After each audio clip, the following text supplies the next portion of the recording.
have submitted your FAFSA already for next year or are planning to do that soon? Excellent. That's a great percentage. I'm happy to hear that. One of the number one money management strategies when you're in college is to be sure to file your FAFSA as early as possible every year.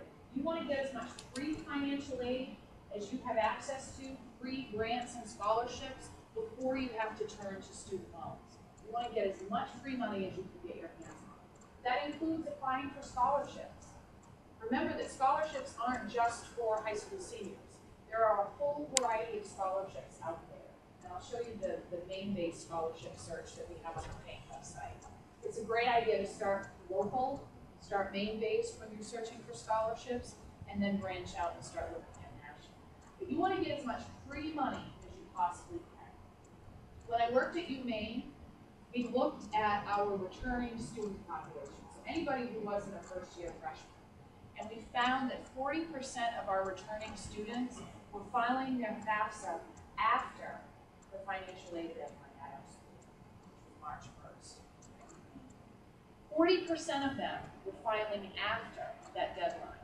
And for many of them, that meant thousands of dollars potentially in lost financial aid. And for many of those students, it meant that they didn't return to school and finish their degree. So that's absolutely critical. So those of you that you're all, in line getting that FAFSA done. It's okay to estimate. You don't have to wait until your taxes are done. If there's someone who's going to be, some time before you do your taxes, you can estimate, and that's okay to do that. Go back and later. So, if you have any questions about financial aid, I'm happy to help you with that when we finish up the session. But now I want to talk a little bit about SALT.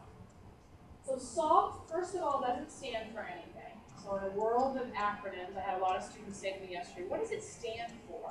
It doesn't actually stand for anything.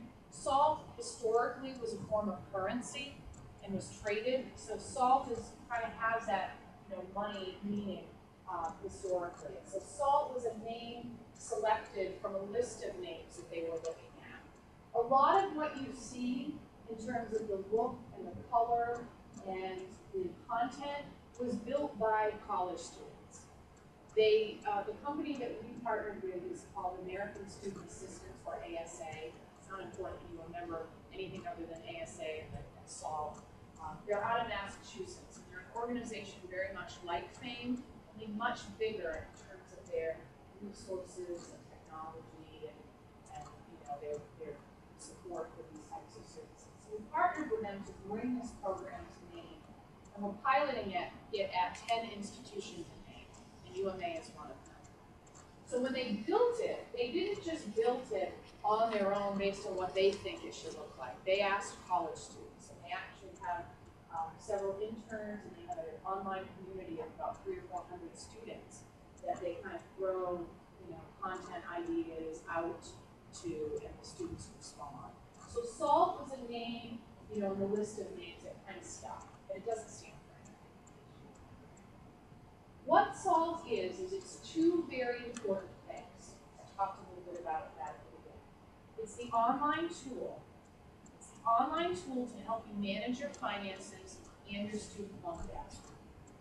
And it's a tool that you'll have access to indefinitely. If you transfer to another school or you leave UMA, your SALT account always exists, and you have access to that indefinitely. Again, whether you're a student or borrower or not. So it's that piece. The other piece, again, as I said, that's probably most beneficial is it's also loan counseling. Actual support provided to you by ASA's counselors in Massachusetts. I was there on Monday. I will tell you, it's a phenomenal place. They're highly trained, highly skilled counselors that you'll have access to. And again, you'll have access to them while you're in school and that rate pay academy. They will actually be proactively reaching out to you once you enter your grace period on your loans. Does everybody know what a grace period is? Anybody know? Exactly. So the 6 month on a federal staffer loan, you have 6 months before you have to start repaying after you leave school. And the definition of leaving school is you're no longer enrolled at least half time. So when that happens, you enter what's called a grace period. And that's really the time where you're getting ready to make repay, you're you're getting a job, you're looking at budgeting and all of that, signing up for a special repayment plan if you can't afford the standard. That's your grace period. ASA is going to be proactively reaching out to you during that time to make sure you're good to go, that you understand your obligation, and that if you're struggling, they'll connect you with your loan servicer and help you sign up for better repayment option. So if you hear from them, if you hear from a company, ASA, pick up the phone. If you hear from someone at Maine, answer it. We are Maine's higher education agency, so we administer need-based grants and scholarships. We also have forgivable loan programs, and we're the former guarantee agency in the state of Maine for federal loans. So if you get a call from someone, reach out. As I said, there are a tremendous number of options for federal loans, but when students get into trouble, they tend not to access them. They are unaware that those options exist, and they think they're stuck. And so they end up missing payments and become at risk of default. So that's really what SALT is. What I'd like to do now is take you through how you'll sign up and the demo of the features. Again, you all should have received an email, but you don't need that email to actually register your account. You go right onto the site to saltmoney.org and register. You don't have to have a PIN or anything that's in the email. You can sign up today. What I would recommend is that if you can sign up on your own computer, that would be great, because there is an option for you to import your loan information into the system. Has anybody already signed up for SALT? Awesome, you guys rock. Have you loaded your loan information? Yeah. And did that go pretty well for you? Yeah. Very easy. Couple clicks. Yeah.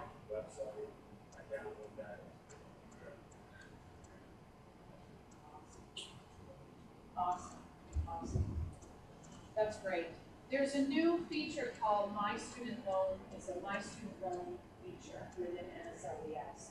And what that allows you to do, what he's describing, is you'll be able to import all of your student loan information into SALT so that you can see your total debt, what your monthly payment is going to be. NSLES has all of that information, but it's not all sort of combined in a place that you can see your payment. It's not as easy to look at. If you spend any time on NSLES, you'll see that it's kind of a listing, a laundry list of loans. And every time you have a loan, there might be another entry each semester. So it's not real user-friendly in terms of what's my monthly payment, what's my total debt.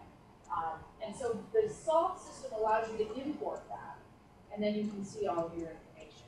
But that import process, because you're importing your data, I would recommend that you do it on your own computer if you can, not in a lab, or at least in a secure place, because you are importing information. What that means is that any student loans that you borrow, whether they're from UMA, whether they're from another school, will all be loaded into the system.